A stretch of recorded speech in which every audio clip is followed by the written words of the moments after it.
Okay, so we're going to go through a stretch then, guys, where basically it's a stretch that you would use normally for your lats, okay? So if you're doing any form of lat exercise, specifically and directly in your session.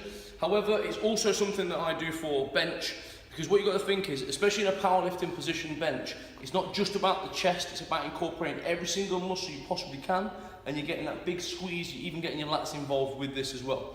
I also use this with people that may have a little bit of an issue with the shoulder. So try and think, if you're getting a lot of tension around the top of the shoulder, one thing that it can be if your lats are too tight. So if your lats are too tight and they're bringing you down, it then tends to put pressure on the top of the shoulder, because basically it's pulling all the muscle and tendons too much at the top. So it's retracting down, and therefore when you're doing the exercises, you'll feel a tension across the top. So again, even if you feel that you get a little bit of tension on the medial sort of delta on the top of the shoulders, and then think about stretching off your lats as well.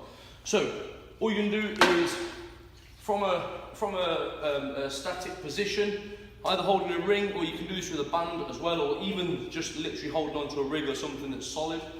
You're going to hold it with your left hand and send your left foot as far back as you can, so you get the full stretch. Now in that position, I'm just going to slightly tilt to that left side, so I'm stretching as I'm going into it. And as you're doing that, you should feel it stretch all the way down that side of the lat. Now if you take your foot across the body and lean into your hip, you'll feel that stretch even further. So you've just got to balance yourself in this position, put all the pressure into one side and get a big stretch down that one side. And then you're going to swap sides and do exactly the same on the other one. Again, like really leaning into it so you can feel the stretch down, all down that one side of the body. Okay, so it's great obviously for anything that's directly hitting their lats, or like I say, bench, or anyone that's getting some like impingement within the shoulder that they need to stretch off the back to help relax basically in that position.